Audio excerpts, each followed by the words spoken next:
아달랴는 6년 동안 폭정을 했습니다. 아달랴가 어떻게 통치했는가에 대해서 구체적인 언급이 필요 없을 만큼 분명히 이세벨처럼 하나님의 뜻을 무시하고 바알 숭배를 강요했을 겁니다.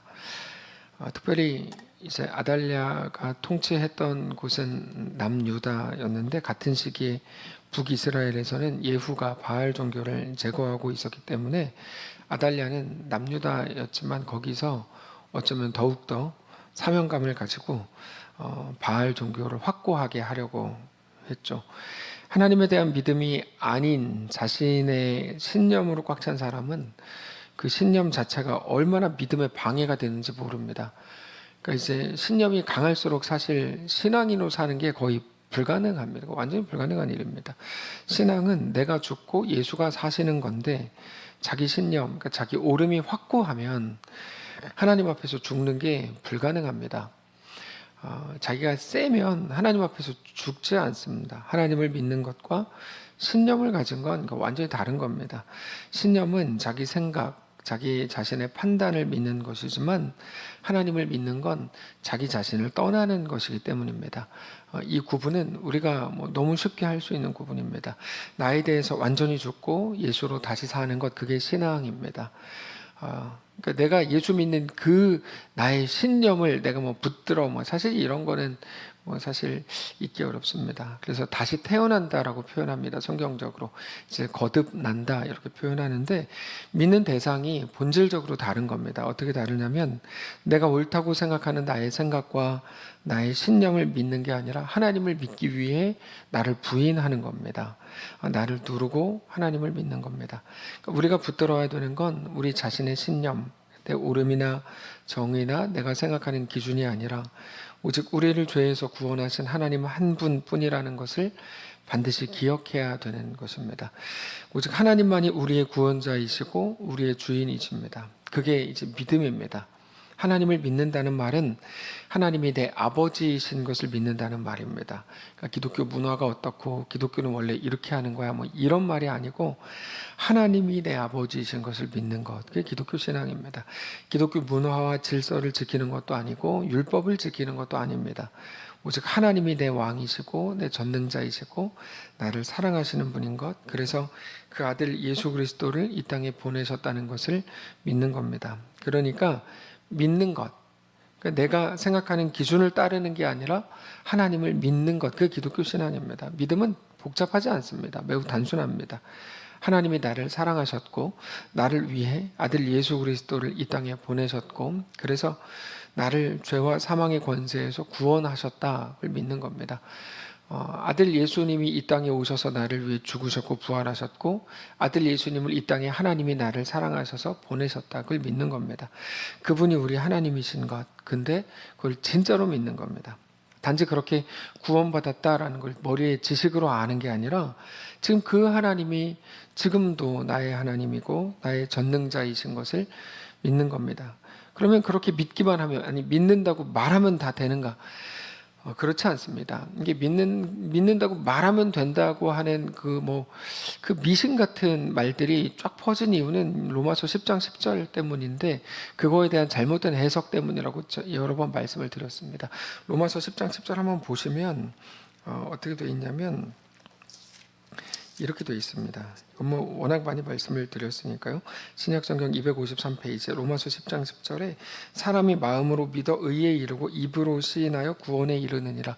그래서 이 사람들이 이거는 근데 한국 교회만 있는 현상은 아닙니다. 미국 교회에도 이제 이것 때문에 심각한 문제가 됐었는데 예수를 믿습니다. 난 구원받았습니다. 하나님의 자녀가 된 것을 믿습니다라고 말하면 구원 정말 받았다 라고 이제 착각하게끔 많은 부흥자들이 말해놨습니다. 그래서 이 믿음이라는 게 되게 하찮은 것처럼 만들어졌는데 이거는 어떤 말이라 그랬죠? 입으로 시인하여 구원에 이른다는 이 말은 입으로 시인하면 그게 사형에 처할 수밖에 없는 범죄가 되는 그 시대에 기록이 된 것입니다. 그러니까 입으로 시인한다는 건 내가 목숨을 걸고 예수 그리스도의 사람으로 예수를 믿는다라고 내 목숨과 맞바꾸는 그런 행위가 로마서 10장 10절인데 지금 시대에 너무 쉽게 그냥 예수를 믿습니까? 네, 믿습니다. 그럼 당신 구원받았습니다. 이렇게 미신처럼 만들어버린 거죠. 여러분, 근데 그렇지 않습니다. 너 예수 믿어요? 나 믿어요. 구원에 확신이 있어요. 확신이 있어요. 그럼 구원. 말도 안 되는 소리입니다. 그거는. 하나님께서 우리에게 주시는 구원은 그렇게 이루어지지가 않습니다. 믿는다는 건 삶으로 분명히 드러나고 나타납니다. 어떻게 나타날까요? 하나님 앞에 늘 나아가서 말씀으로 나를 조정받게 됩니다. 이게 믿는 겁니다. 믿는 거는 믿어요? 네, 믿어요. 이게 아닙니다. 믿는 거는 말씀으로 나를 조정받는 것입니다. 조정받는다는 이 말이 너무 중요합니다. 내가 매일같이 말씀의 다스림을 받는다, 이 말입니다. 그게 우리가 표방하는 개혁주의입니다. 매일같이 나 자신을 말씀에 의해서 개혁해 나가는 거죠. 말씀으로 나를 돌리는 겁니다. 예. 우리는 자아가 너무 강해서 저절로 내 자아가 원하고 시키는 대로 가려고 하는 경향이 있습니다. 그래서 매일같이 말씀으로 나를 쳐서 복종시키지 않으면 우리에게는 가능성 자체가 남아있지 않은 그런 사람들입니다. 하나님의 말씀으로 나를 다스려 주십시오. 그 간절한 소원이 우리 속에 매일같이 가득 넘쳐나야 됩니다. 그렇게 어쨌든 아달랴가 유다를 다스린 지 6년이 지났고 이제 7년째가 되는 해에 지난 본문이었는데 몇 주 전 본문이어서 잊어버렸을 수 있지만 제사장 여호야다가 비밀리에 일을 꾸몄다고 말씀을 드렸습니다. 물론 그 일의 시작은 요아스 왕자의 고모였던 여우세바가 요아스를 숨긴 것으로 이제 시작이 됐지만 그 일은 여호야다의 실행으로 오늘 본문에서 이제 완성이 됩니다. 여호세바, 여호야다 모두가 이 일을 계획하고 실행한 이유는 아주 분명했습니다. 그건 바로 하나님의 약속, 하나님의 말씀 때문이었습니다. 여러분, 무언가 결정하고 일을 진행하기도 하자. 왜 그렇게 해야 되냐? 하나님의 말씀이고 하나님의 뜻이 있고 하나님의 다스리심 때문이다라는 이유가 우리에게 언제나 있어야 된다는 거죠. 왜 그렇게 큰 일을 겁도 없이 시작했습니까? 이게 하나님이 기뻐하시는 일이라고 난 믿기 때문입니다. 하나님의 말씀을 따르는 길이 이것이기 때문입니다. 라고 우리는 말할 수 있어야 되는 거죠. 자, 여우세바와 여우야다가 따랐던 그 하나님의 말씀은 어떤 거였습니까? 다윗 왕조를 통해 메시아를 보낸다는 그 약속이었습니다. 그래서 그들은 물론 시대적 정치 상황으로는 불가능한 일이고 자기 목숨을 내놓아야 하는 일이었지만 앞이 보이지 않는 암흑으로 한 발자국을 내딛기 시작한 겁니다. 여러분, 하나님의 역사는 하나님의 사람의 믿음의 도전으로 시작된다는 것을 우리가 기억해야 됩니다. 우리는 자주 그냥 나는 아무것도 안 하고 하나님의 역사를 내가 보기 원합니다 이렇게 하지만 여러분, 하나님의 역사는 잘 생각해 보세요. 항상 하나님의 사람들의 믿음의 첫 걸음을 통해 시작되었다는 것이죠. 홍해가 갈라졌죠. 하나님의 능력으로 갈라졌죠. 근데 그때 한 사람, 모세가 이스라엘 백성들에게 너희는 가만히 있어서 오늘 여호와께서 너희를 위하여 행하신 일을 보라. 좀 조용히 해라. 시끄럽다. 그러면서 이제 오른손으로 지팡이를 들었을 때 하나님의 역사가 나타났고, 아브라함을 통해 시작된 이스라엘의 모든 역사는 아브라함이 본토 친척 아버지의 집을 떠나는 것으로 시작을 했고, 여호수아도 마찬가지였고, 모든 일들이 다 마찬가지입니다. 하나님의 역사를 우리가 보기 원한다고 할 때 사실 우리가 믿음으로 하나님의 일 앞에 우리 자신을 내어드리는 것, 그게 언제나 그 시작이라는 겁니다. 네. 그러니까 하나님의 역사는 우리와 분리돼서 일어나지 않습니다. 항상 우리 안에서 역사하시고 우리를 통해 일하신다는 거죠. 믿음은 말하게 하고 행하게 하고 가슴을 뜨겁게 만듭니다. 우리가 좋아하는 찬양 중에 원하고 바라고 기도합니다라는 찬양이 있는데 거기 이런 고백이 있습니다. 하나님의 꿈이 나의 비전이 되고 하나님의 성품이 나의 인격이 되고 성령님의 권능이 나의 능력이 되길 원하고 바라고 기도합니다. 하나님의 꿈이 우리의 비전이 된다면 그건 정말 놀라운 일입니다.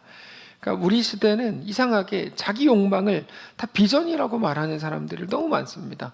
다 자기가 어렸을 때 상처받은 것 때문에 이루고 싶은 일이고 자기가 가지고 싶은 거를 잘 그럴듯하게 신앙적으로 포장하고 이런 거를 다 비전이라고 막 이렇게 얘기하는데 사실은 비전은 그런 게 아닙니다. 하나님의 꿈, 하나님의 원하심이 우리 비전이 되어야 하는 건데, 그렇다면 뭡니까? 하나님의 말씀과 이끄심 앞에 우리가 굴복하는 것밖에는 답이 없는 거죠. 자기 욕망과 자기 욕심과 자기 이익이 아니라 오직 믿음이 만들어내는 역사, 그게 하나님이 이끌어 가시는 방식이다, 이 말입니다. 그래서 믿음이라고 하는 건 세상에 익숙한 사람들이 볼 때 천지분간 못하는 약간 좀 치기 어린 사람들의 어떤 하여튼 그런 모습으로 보일 수가 있습니다. 그들의 생각에 믿음의 도전이라는 게 너무 어려워 보이고 너무 많은 포기를 요구하는 것 같은데, 야, 믿음이라는 거를 저렇게 한다고? 그럼 저게 어떻게 가능해? 이렇게 생각을 하는 거죠. 그러나 믿음으로 살기로 결정했다면, 사랑하는 성도 여러분, 염려할 필요가 없습니다. 왜냐하면 그때는 혼자가 아니기 때문입니다. 하나님이 그 사람과 반드시 함께 하신다는 것을 우리는 알아야 합니다. 그래서 우리가 생생 프로젝트를 하면서 그냥 한번 내가 해볼까? 이게 어떻게 되면 해볼까? 이런 차원이 아니고 전도 일기를 쓰고 성경 필사를 하고 시간 정해놓고 우리 기도를 하고 하나님 앞에 나아가 3주의 시간을 두고 그 사람에게 전도하겠으니 나에게 힘과 용기와 담대함과 지혜를 주십시오라고 간구하는 이유가 바로 여기 있습니다. 우리가 그냥 한번 해보고 그래서 잘 되면 뭐 좋겠네, 뭐 이런 차원이 아니기 때문에 그렇습니다. 하나님의 요구, 하나님의 이끄심 앞에 나 자신을 깎아내고 나를 내어드리는 것이기 때문에 이거는 우리의 일이 아니라 하나님 나라의 일이 되는 거죠. 그래서 하나님이 반드시 그와 함께 하시는 것입니다. 자, 은혜가 뭘까요? 우리가 우리의 지식과 실력으로 감당할 수 없는 일이 하나님의 역사로 이루어질 때 우리는 그거를 은혜라고 부릅니다. 그리고 그 은혜가 반복되면서 결국 모든 일을 통해서 하나님을 알게 되고 보게 되고 하나님의 살아계심을 고백하게 됩니다. 그게 또한 은혜의 결과물입니다. 그렇게 볼 때 오늘 본문에서 여호야다의 모든 명령들을 이제 백부장들이 실행을 하는데, 여호야다 그 제사장의 말을 백부장들이 들었다는 게 하나님의 은혜였다는 게 이제 확인되는 거죠.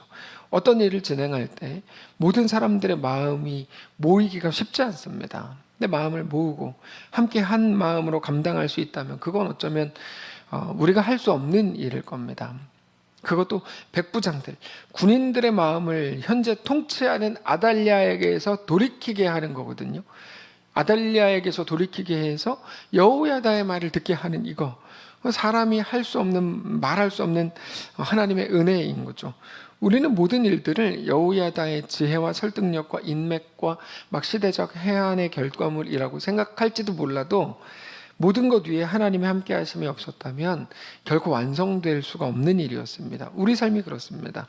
우리가 가진 모든 지식과 실력과 인맥과 지혜가 동원된다면 당연히 강력하겠죠. 우리가 할 수 있는 것들을 다 모아가지고 하면 당연히 강력하겠죠. 그러나 모든 것을 다 가진 사람이라고 해도, 아무리 대단하다고 해도 그 위에 성령의 기름 부으심이 없으면 그건 그냥 아무것도 아닌 게 됩니다. 아무것도 아닙니다. 대단한 결과를 만들고 대단하게 칭찬받을 수 있을지는 몰라도, 그러나 모두가 우러러보는 엄청난 역사라고 해도 그건 하나님과는 관계없는 일인 겁니다. 그냥 자기가 만든 자기 역사에 불과합니다. 여러분, 진시황제가 대단하죠. 그러나 하나님 나라에서 보면 그거 아무것도 아닙니다. 그거 뭡니까? 더 많은 사람을 죽인 나쁜 놈에 불과하죠. 세상의 위인이라고 말하는 알렉산더, 나폴레옹, 칭기스칸 다 모두가 더 많이 사람을 죽인 놈들에 불과합니다. 왜 그렇죠? 이 땅 자체가 곧 멸망하고 영원한 하나님 나라가 임하게 될 텐데, 그때 하나님 없는 역사가 얼마나 무모하고 그저 소모적인 것이었는지를 모두가 쉽게 알게 될 겁니다. 그게 그들이 위인이 아니었다는 걸 알게 될 겁니다. 그러나 어떤 작은 일, 아무도 주목하지 않는, 아무에게도 주목받지 못하는 한 사람이 오늘 시작하는 주목받지 못하는 일이라고 해도 그 위에 성령의 임재가 있다면, 성령의 기름 부으심이 있다면 어떤 결과를 만들어낸다는 말이 아니라 하나님 나라를 그가 이미 이루어가고 있는 놀라운 역사라는 것을 우리가 알아야 되는 거죠. 그래서 우리가 예를 들면 지금 태국에서 이런저런 사역들을 합니다. 그럼 거기 어떤 결과물이 따라야 될까요? 따라야 될 결과물 아무것도 없습니다. 그저 두 사람이 혹은 우리 교회에 속한 수많은 사람들이 하나님 나라 위에 거기에 헌신하고 있고 우리 자신을 내어드렸다. 여러분, 여기까지가 능력이 있는 거, 여기까지가 소중한 겁니다. 그 위에 어떤 일들이 있었다, 뭐 놀라운 사람들에게 자랑할 만한 일이 있다, 그렇게 해서 자라난 사람이 뭐 예를 들어 태국의 국무총리가 됐다, 그래서 뭐 웃고 막 위대하다, 말도 안 되는 소리입니다. 여전히 근데 교계에 있는 많은 사람들은 그런 걸 매우 부러워해요. 어떤 교회가 어떤 사역을 어떻게 했더니 거기서 뭐가 나왔대요. 하나도 부러운 게 아니에요. 우리가 하나님 나라와 인간 세상 나라를 구별할 수 있어야 되는 거죠. 허드슨 테일러라는 사람이 중국 그 선교의 아버지인데, 허드슨 테일러가 중국에 들어가서 한 게 있죠. 자기 자신을 내어드렸죠. 근데 사실은 그때 당시에 일어난 결과물이 아무것도 없습니다. 그러나 그는 하나님 나라에 자기 자신을 내어드린 가장 존귀한 사람 중에 한 명인 거죠. 그런 이야기를 말씀드리는 겁니다. 그게 하나님의 역사가 그 가운데 들어가고 하나님의 성령이 부어질 때 하나님께서 하나님 나라의 일들을 행하신다. 그게 에스겔 37장의 내용입니다. 마른 뼈들로 가득하게 됐는데 뼈끼리 막 움직이면서 사람의 형태가 되고 거기에 힘줄이 생기고 거두고 살이 막 입히면서 가죽까지 붙으니까 제법 큰 무리가, 엄청나게 큰 무리가 됐습니다. 근데 아무리 큰 무리라고 해도 그냥 거기까지였어요. 아무것도 아니에요. 생명력 자체가 없었어요. 대단한 것 같이 보이지만 아무것도 아닌 것. 이런 게 너무 많죠. 근데 거기에 생기가 들어가고 성령이 임하시니까 비로소 세상에 대해 위협적인 극히 큰 군대가 되더라. 이거 하나님의 군대. 우리가 그렇습니다. 우리의 모든 계획과 인맥과 능력이 아무리 뛰어나도 거기까지입니다. 그러니까 이런 거 가지고 자꾸만 하나님께 구하는 거, 그렇게 잘하는 거 아니라니까요. 어떤 조건을 하나님께 달라고 자꾸 구하는 거는 그렇게 좋은 기도가 아닙니다. 근데 우리는 매일 조건을 구하고 있어요. 이거를 주십시오, 저거를 주십시오. 그래서 뭐 어떻게 하겠다는 건지 모르겠는데 하여튼 그걸 매일 우리는 구하고 있어요. 아무리 대단해도 거기까지입니다. 그런 정도는 여러분 솔직히 말해서 세상으로 볼 때 세상이 훨씬 강력한 걸 더 많이 갖고 있어요. 대단한 조건들, 세상이 더 강력하다고요. 오늘 본문에서 백부장대를 다 모였고 명령대로 한다고 해도 솔직히 말하면 아달랴가 더 강합니다. 아달랴가 더 강해요. 북한의 김정은도 오늘 본문에 나온 백부장보다 더 강합니다. 우리도 마찬가지입니다. 대단한 일을 이루었고 사람들에게 뭐 주목받고 사람들이 막 칭찬하고 사람들이 부러워한다? 거기까지입니다. 그 능력도 없습니다. 거기에 하나님의 은혜가 필요합니다. 성령께서 임하시고 구성원들이 하나님의 말씀에 자기 생각과 감정과 기준이 다스림을 받기 시작하면, 말씀을 따르는 자들이 되면, 그때 헛소리 안 하고 말씀 앞에 순복하는 자들이 되면 그게 능력이 되는 겁니다. 그게 교회가 강력하게 세워지는 유일한 방법입니다. 뭐 헛소리가 뭔지 모르겠는데 하여튼 헛소리가 있죠. 그 능력은 뭡니까? 세상 사람들이 보고 부러워할 만한 그런 능력이 아니라 우리 하나님이 드러나는 겁니다. 고백이 되는 거, 고백이 된다. 우리의 구성원들이 하나님이 누구신가에 대해서, 하나님의 은혜에 대해서, 하나님의 왕되심과 크심과 완전하심에 대해서 막 고백하기 시작하는 겁니다. 여러분, 이거 진짜 엄청난 일입니다. 하나님 살아계십니다. 하나님이 행하셨습니다. 이런 고백들이 어딘가에서 막 고백되기 시작하면 그건 능력 있는 공동체입니다. 그래서 그렇게 선교지 가라 그러는 거고, 그렇게 아웃리치 가라 그러는 거고, 그렇게 생생 프로그램에 참여하시라는 거예요. 거기에 가면 놀라운 고백들이 나온다니까요. 정말로 사람들한테 얘기를 들어보세요.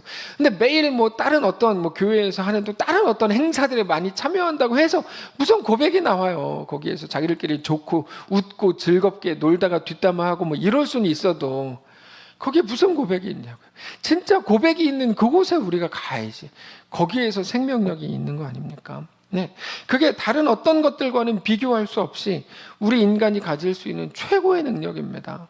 하나님의 왕되심을 고백하고, 하나님 내 아버지다, 하나님 정말 엄청나다. 사랑하는 성도 여러분, 하나님의 은혜를 구하십시오. 모든 일들 위에 하나님의 임재와 하나님의 은혜로 충만해지시기를 바랍니다. 결국에 오늘 본문의 이 일이 하나님의 은혜로 완성됩니다. 10절을 보면 이렇게 되어 있어요.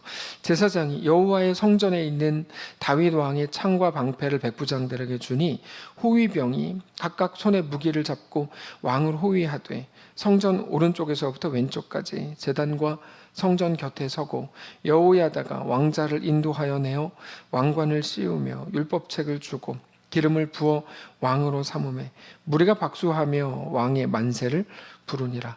그러니까 정확히 말해서 이 모든 일들은 여호야다의 계획대로 된 게 아니고 하나님의 말씀의 성취였다는 걸 우리가 알아야 됩니다. 아까 말씀을 드렸죠. 비전이 뭡니까? 하나님의 말씀이 우리 가운데 임하는 것. 그게 이제 성경적인 비전의 정확한 적용입니다. 하나님의 말씀이 우리 가운데 임하면 하나님의 뜻과 하나님의 꿈이 우리의 꿈이 되거든요. 그게 이제 비전이 되는 거예요. 내가 어렸을 때 공부 못했는데 이제 내가 공부 잘하는 애들 길러내야지. 이게 나에게 비전입니다. 그런 비전은 아닙니다. 그거는 자기 상처를 좀 바꿔내고 이렇게 덮어 씌우려고 하는 게 어떻게 하나님의 비전입니까? 하나님의 말씀이 우리 가운데 임재하고 그때 우리가 우리 자신을 하나님께 내어드리는 거, 그게 이제 비전인데, 오늘 본문을 보면 여호야다의 계획대로 다 됐는가? 정확히 말하면 하나님의 말씀대로 된 거죠. 하나님의 말씀이 여호야다에게 임하고 그가 하나님 말씀을 따라 자기의 목숨을 바치면서 행한 그 일이 이루어졌으니까 말씀의 성취죠. 그리고 세상 그 어떤 것보다 가장 강력한 것이 하나님의 말씀이라는 것을 고백하게 됩니다. 결국 우리 기도가 응답받을 수 있는 유일한 방법이 있습니다. 너무 단순한데 많은 사람들이 하지 않는 거예요. 우리 기도에 응답받는 유일한 방법, 우리가 하나님의 말씀을 붙드는 것, 그거밖에 없습니다. 우리 기도 응답받는 유일한 방법. 조지 뮬러가 5만 번의 기도 응답을 받았다고 알려져 있죠. 5만 번 카운트 어떻게 했는지 먼저 모르겠지만 약간 의심이 있어요. 하여튼 근데 모르겠는데 모든 기도에 응답받는 유일한 방법은 하나님 뜻대로 기도하는 것, 그거밖에 없습니다. 그럼 모든 기도에 다 응답받죠. 하나님 뜻대로 기도하는 거. 어린아이도 알 수 있는 거 아닙니까, 이거는? 근데 한국교회는 정말 못된 놈들이 만든 하늘의 보좌까지 움직이는 기도, 막 이런 이단 같은 책을 막 쓰고 그걸 한국교회가 막 돌려보고 그러면서 정말 이상해졌어요. 뭐가 성경적인지에 대한 구분이 그게 구별이 안 되니까 그냥 막 기독교 서점 같은 데 팔면은 다 성경적인 거 좀 그렇지 않습니다. 예. 야곱이 몇 번의 기도 응답을 받았을까요? 손가락으로 꼽을 정도입니다. 성경 보면 야곱의 기도는 거의 이루어지지 않았습니다. 왜 그랬을까요? 자기가 살아서 하나님을 막 움직여 보려고 그러니까 그때는 기도 응답을 받을 수가 없죠. 그러나 우리가 말씀에 나를 조정받는 게 개혁주의라고 말씀을 드렸는데, 그렇게 내가 죽고 내 속에 예수가 사시면 내 욕심이 아닌 말씀에 의한 성령의 지시를 따르면 우리 삶에도 하나님의 역사로 충만하게 될 겁니다.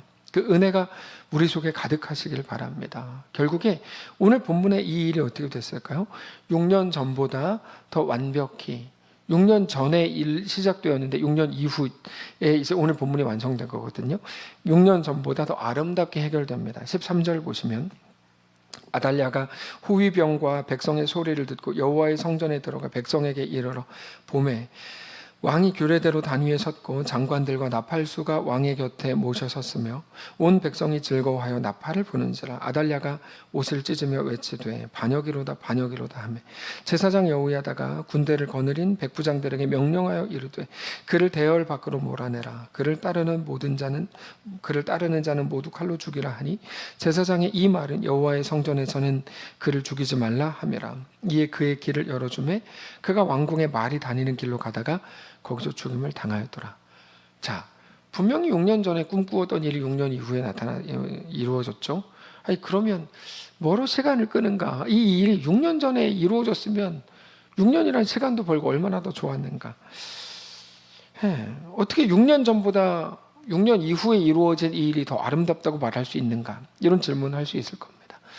사실 6년 전에는 백성들이 이렇게 말씀을 붙들지도 않았고 하나님의 역사를 그렇게 갈망하지도 않았습니다. 그냥 아달랴가 무서웠을 뿐입니다. 그러나 아달랴의 통치 기간을 거치면서 백성들은 하나님의 은혜와 하나님의 붙드심과 하나님의 인도하심과 하나님의 역사에 대해서 갈급해졌고 6년의 시간 동안에 결국 이 모든 일들을 통해서 하나님의 언약의 백성으로 세워질 수 있었다는 말입니다. 태풍이 사람들을 힘들게 하지만 태풍은 가만히 있어서 썩을 수도 있는 바다를 뒤집을 그리고 깨끗하게 할 가장 좋은 방법이라고 알려져 있죠. 태풍이 그런 역할을 한다. 아달랴가 필요했다는 말이라기보다 아달랴를 통해서 시작된 모든 일들이 이스라엘 백성들로 하여금 하나님 앞에서의 열망, 그 간절함, 말씀에 대한 갈급함과 순전함으로 이끌어갔고 그 결과 그들이 하나님의 은혜를 입는 통로가 되었다는 겁니다. 그리고 그게 진짜 은혜인 거죠. 다시 말해서 6년 전에 오늘 본문과 같은 성공을 했다면 그게 은혜였을 거라고 누구도 확신할 수 없는 겁니다. 그러려면 6년의 시간이 필요했던 거죠. 오직 하나님 안에서 진정한 승리와 성공은 6년 전이 아니었다는 거고 6년이 지난 지금의 성취야말로 진짜 승리였다는 말입니다. 그게 하나님의 섭리입니다. 우리는 알지 못하죠. 우리는 그저 원망하죠. 내가 지금 하나님이 일을 이루셔야 되는데 생각하죠. 근데 하나님의 때는 우리와는 다르죠. 그거에 대한 설명을 드린 겁니다. 자, 우리는 늘 6년이 뭐가 필요하냐고 따집니다. 6년이 지나고 그 과정을 거치지 않고 그저 6년 전인 오늘 6년 전인데 나의 소원, 내 원함이 이루어지기를 열망합니다. 그리고 내가 원하는 일이 오늘, 지금 내가 원하는 때에 이루어지지 않으면 서운하고 속상해서 못 견뎌야 합니다. 정말 많은 사람들은 오늘 자기가 원하는 것을 얻고 이루면 그거를 은혜라고 말하고 다닙니다. 누구나 그렇게 하고 너무 당연한 모습일지도 모릅니다. 그러나 오늘 본문을 통해서 확인하십시오. 6년 전의 성취가 됐다면 6년 전의 성취와 6년이 지난 오늘의 성취는 완전히 다른 결과를 가져오는 겁니다. 그거는 우리는 모릅니다. 하나님만 아십니다. 그래서 오늘 본문의 역사가 나타나는 겁니다. 6년 전에 아달랴가 제거되었다면 아달랴는 제거되었겠지만 정말 하나님의 백성들의 주를 향한 갈망과 간절함과 말씀을 이루어드리길 원하는 백성들의 순전함 이런 거는 하나도 없었을지도 모릅니다. 그러나 그 고통의 6년이 이스라엘 백성들로 하여금 그렇게 간절하게 하고 하나님을 향해 갈급하게 하고 하나님의 은혜를 향해 두 손을 들게 한 겁니다. 내가 더 젊을 때 하나님께 나왔다면 얼마나 더 좋았을까? 좋았겠죠. 근데 모르는 일이에요. 그만큼 더 교만했을지도 몰라요. 하나님이 부르셨을 지금이 제일 좋은 때요. 네. 그래서 6년의 긴 고통의 시간이 있었지만 그 기간은 고통과는 바꿀 만한 가치가 있었던 6년인 거죠. 그 6년, 그게 우리의 오늘이고 우리 지금인 겁니다. 우리는 이해할 수 없죠. 어쩌면 받아들일 수 없다고 생각하는 분들도 있을지도 몰라요. 그러나 중요하지 않아요. 다만 우리는 완전하신 하나님의 섭리 안에 거하고 있다는 사실이 가장 중요할 뿐입니다. 그런데 단지 결과론을 말하는 것을 넘어서서 이게 하나님의 방식이라는 것까지 우리가 알아야 됩니다. 우리 눈으로 확인할 수 있는 결과보다 더 중요한 게 이건데 우리는 하나님의 일하심의 방식을 알아야 됩니다. 우리가 십자가의 길을 걸을 때 당연히 쓰러지죠. 예수님도 좀 다음 주에 이제 고난 주간인데 예수님도 십자가를 지고 골고다 언덕에 오르시다가 쓰러지고 또 쓰러지셨어요. 그러면 우리 신앙의 길을 가다 쓰러지면 사람들이 막 조롱을 하고 비웃어요. 네. 그러면서 내가 보이지도 않는 하나님을 믿는다는 것 때문에 괜히 이러고 있나 막 이런 생각을 하게 됩니다. 그럼 그때 우리가 어떻게 하죠? 하나님께 나아가서 기도해요. 눈물로 은혜를 구하죠. 그럼 하나님이 그 기도에 응답을 하세요. 우리에게 이제 성령을 부으셔서 우리를 도우십니다. 그때 어떻게 도우시고 어떻게 응답하십니까? 여호수아에게 그리고 삼손에게 아브라함에게 다 어떻게 하나님 도우셨습니까? 이렇게 하나님이 정답을 주세요. 일어나라. 내가 너와 함께한다. 내가 너에게 명령한 거 아니냐? 강하고 담대하라. 내가 너와 함께한다. 이렇게 말씀을 하세요. 하나님이 일으켜 주십니다. 일으켜 주신다는 게 무슨 의미입니까? 일으켜 세워줄 테니까 너 가던 길 계속 가라 이 말입니다. 그러니까 하나님이 우리에게 주시는 기도 응답이라고 하는 건 우리의 정황을 없애주고 우리 좁은 길을 넓혀서 막 가는 길을 편하게 만들고 이런 게 아니라 내가 누워있어. 하나님 내가 너무 힘들어. 나에게 힘을 주세요. 그럼 내가 너 힘을 줄게. 일어나서 너의 길을 걸어가. 그래서 우리 고전 찬양도 있잖아요. 일어나 너 걸어라. 내가 새 힘을 주리니. 하나님은 우리의 길을 없애주지 않습니다. 그 길이 필요해서 우리한테 줬는데 하나님이 길을 왜 없애줍니까? 우리는 맨날 길 없애달라고 그냥 징징거리지만 하나님은 우리에게 일어나서 너 그 길을 걸어라. 내가 너와 함께한다. 너는 그 길에서 존귀하게 되고 너는 그 길에서 영광을 얻게 될 거라고 말씀을 하신다는 겁니다. 그러니까 포기하지 말고 그 길을 걸어가야 되는 거죠. 그게 육년입니다. 그게 하나님의 일하심의 방식입니다. 그냥 없애주지 않고 걷게 해주신다. 걸으라고 하신다. 왜 걸으라고 하실까요? 그 걸음이 우리를 하나님께로 이끌기 때문입니다. 그 걸음이 육년입니다. 자, 우리로 가봅시다. 우리가 원하는 그 일이 이루어지는 게 중요할까요? 뭐 중요하겠죠. 그 일이 하루라도 빨리 이루어지는 게 중요할까요? 그렇지는 않습니다. 더디 이루어지더라도 우리 속사람이 하나님을 향하게 되는 거, 하나님 앞에 바싹 엎드리게 되는 거, 이게 굴복이 안 되잖아요. 우리 습관 때문에 막 속에서 뭔가 막 굴복이 되려 그런 막 올라오잖아요. 뭔가가 난 아닌데요. 난 아닌데요라고 생각하는 그가 제일 그럴 거예요. 우리가 막 올라오잖아요. 그러나 우리 속사람이 하나님을 향하게 되는 거, 하나님을 더 간절히 바라게 되는 거, 하나님께 더 집중하게 되는 것이 하나님의 뜻이라는 사실을 우리가 알아야 됩니다. 우리는 그렇게 하나님 앞으로 가고 있는 중이고 하나님께 빚어지고 있는 중입니다. 토기장이 비유 말씀드렸죠. 이사야서에서 나오는 토기장이 비유. 토기장이가 지늘개에 가서 묻지 않습니다. 내가 너 어떻게 만들어줄까? 너의 비전이 뭐야? 아유, 여러분, 진짜 한국교회가 지금 말하는 비전은 거의 90% 이상하다고 생각하시면 돼요. 왜냐하면 비전이라는 그 좋은 말을 다 잘못 쓰고 있어요. 다 자기들 욕망을 비전이라 그러고 있으니. 토기장이는 지늘개에게 묻지 않습니다. 너 어떤 그릇 만들어줄까? 묻지 않습니다. 토기장이의 목적과 뜻을 가지고 지늘을 빚어서 그릇을 만듭니다. 근데 그릇을 만들려면 반드시 지늘을 짓이겨야 됩니다. 뭉개뜨려야 됩니다. 이렇게 다시 뭉개뜨리지 않으면 그릇이 만들어지지가 않죠. 당연히 그게 우리의 오늘이고 우리의 육년이고 사실 이 땅에서의 우리의 인생입니다. 그래서 짓 이겨지고 있다면 우리는 하나님의 손에 붙들려 있다는 것을 확인하면 되는 겁니다. 내가 짓 이겨지고 있다. 하나님의 손에 붙들려 있구나. 토기장이의 손에 내가 붙들려 있는 거구나. 여러분 이렇게 이해하시면 됩니다.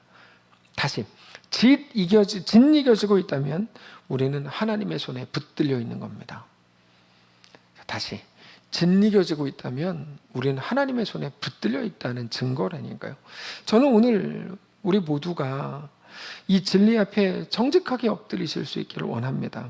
그냥 대충 내가 원하는 게 이루어지면 은혜야 막 자랑하고 다니고 그렇게 완전히 나 중심의 신앙이 아니라 이제 하나님이 중심이 되셔서 하나님의 때에 하나님의 방식으로 우리의 삶과 우리 교회와 모든 가정과 우리 모든 사역이 그렇게 이루어지는 것에 대해서 주님 그렇습니다. 주님이 내 삶의 주인님입니다. 정직히 고백할 수 있기를 원합니다. 그래서 우리는 오늘의 실패 속에서도 하나님을 찬양할 수가 있는 거예요. 네, 오늘의 실패 속에서도 찬양할 수 있어요. 왜요? 하나님을 믿으니까. 그게 믿는다는 말의 의미입니다. 믿는다는 말의 의미. 하나님은 모든 일들을 통해서 심지어 우리의 즐거움뿐 아니라 우리의 고통과 시련과 눈물과 인내의 시간을 통해서도 우리를 가장 완전한 하나님의 백성으로 빚어가실 것, 빚어가고 계시는 것을 믿으시길 바랍니다. 말씀을 정리하겠습니다. 여러분, 그리스도인은 아는 존재가 아닙니다. 아는 걸로 말하고 이해하는 존재가 아닙니다. 그리스도인은 믿는 존재입니다. 그래서 지식인이라고 부르지 않고 신자라고 부릅니다. 근데 세상은 알아야 설명할 수 있고 알아야 설득할 수 있는데 재밌는 게 이겁니다. 그리스도인은 믿어서 설명할 수 있는 사람들이에요. 그게 되게 재밌는 거라니까. 이게 세상이랑은 대화가 안 되는 이유가 여기 있는 거예요. 우리는 믿어서 설명할 수 있는 존재예요. 믿어서 설명이 되고 그 믿음이 증거가 됩니다. 어려움과 힘겨움 속에 있는 모든 자들에게 그래서 우리는 믿음을 말할 수 있어야 해요. 우리가 믿는 분은 오직 하나님 한 분이십니다. 우리는 하나님이 하나님의 때에 가장 놀라운 일을 가장 완전하게 행하실 것을 믿습니다. 내가 가진 조건이 없는데요. 내가 나라는 사람을 채우고 있는 재료가 형편없는데요. 좋아요. 우리가 알거니와 하나님을 사랑하는 자 곧 그의 뜻대로 부르심을 입은 자들에게는 모든 것이 합력하여 선을 이룬다고 하나님이 약속하시네. 바로 그겁니다. 아직도 모자른 교회들, 모자른 사람들 중심으로 뭐 합력하여 선을 이루자 막 얘기하고 있는데 그거 모자른 겁니다. 제가 100번 말했습니다. 그거는 아닙니다. 우리가 갖고 있는 모든 모자른 재료들을 가지고 하나님이 그것들을 합력하여 선을 완성하신다고 약속하신 게 저 말씀입니다. 우리 하나님은 이렇게 행하실 겁니다. 우리 눈에 보기에 아무것도 보이지 않고 그저 답답하게 막막하게만 느껴지는 지금 이 순간에도 우리는 그 6년의 기간을 지나가고 있는 것뿐입니다. 그게 6년이든 60년이든 6일이든 하나님이 그 시간 우리 인생의 주인이신 것을 믿어야 합니다. 우리의 모든 시간과 상황과 사건들 속에서 우리 하나님을 믿으시기를 바랍니다. 사랑하는 성도들과 우리의 가정과 우리 교회의 이 은혜, 하나님 앞에 온전히 굴복하고 하나님께 조정이 되고 다스림을 받는 이 놀라운 은혜가 가득 임하게 되시기를 주님 이름으로 축복합니다. 찬양합시다. 이 세상을 살아가는 동안에 나의 힘을 의지할 수 없으니 기도하고 낙심하지 말 것은 주님이 나의 참 소망이 되심이라. 가사를 함께 고백하겠습니다. 이 세상을 살아가는 동안에 나의 힘을 의지할 수 없으니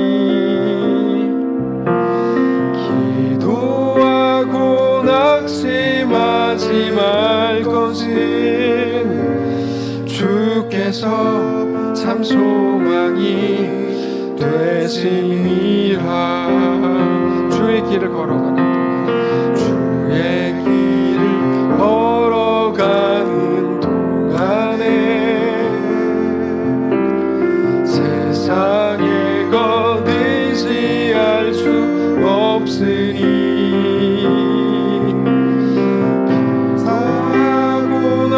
낙심하지 말 것은 주께서 참 기쁨이 되심이라. 하나님의 꿈이 나의 비전이 되고 예수님의 성품이 나의 인격이 되고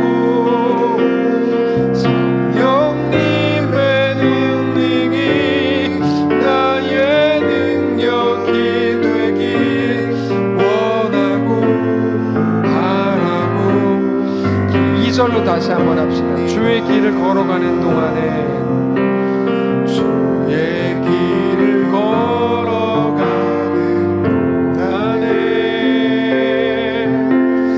세상의 것 의지할 수 없으니 감사하고 낙심하지 말 것을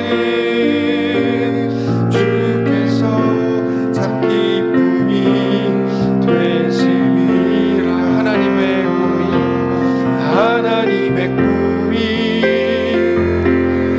나의 비전이 되고 예수님의 성품이 나의 인격이 되고 성령님의 권능이 나의 능력이 되길 원하고 바라고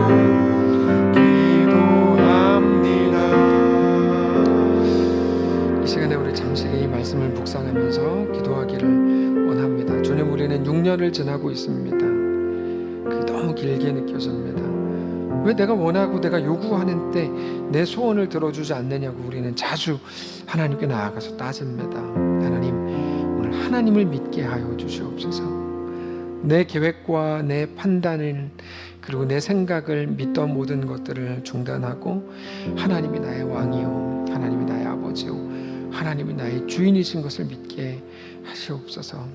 그래서 우리가 알거니와 하나님을 사랑하는 자 곧 그의 뜻대로 부르심을 입은 우리들에게는 모든 것이 합력하여 선을 이루겠다고 약속하신 하나님의 약속을 믿음으로 바라보는 우리의 삶이 되기를 원합니다. 조용히 묵상하면서 1분간 기도하고 마치겠습니다. 기도하겠습니다.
하나님, 어느덧 우리로 꽉 차버리게 된 우리를 불쌍히 여겨주시기를 원합니다.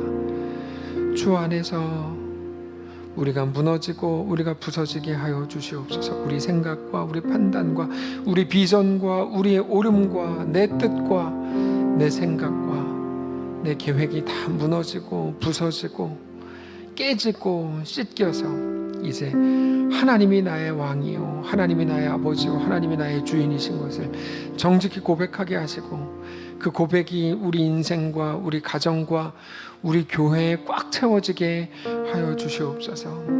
여전히 세상의 가치관과 세상 이 시대의 흐름과 세상의 정황이 마치 가장 능력 있고 유능한 것처럼 여겼던, 그래서 나의 어떠함을 주장했던 우리를 이제 중단하고 내려놓고, 하나님이 나의 왕입니다, 나의 아버지입니다, 나의 전부입니다, 나의 주인님입니다, 정직히 고백하며 주 앞에 그렇게 믿음으로 신자로 믿는 자들로 세워지는 우리 모두가 되게 하여 주시옵소서.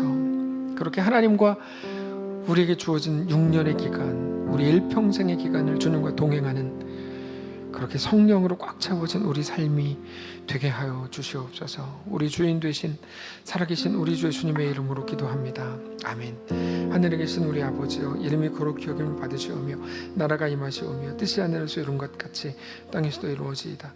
오늘 우리에게 일용할 양식을 주시옵고, 우리가 우리에게 죄진 자를 사하여 준 것 같이 우리 죄를 사하여 주시옵고, 우리를 시험에 들게 하지 마시옵고 다만 악에서 구하시옵소서. 대개 나라와 권세와 영광이 아버지께 영원히 있사옵나이다. 아멘.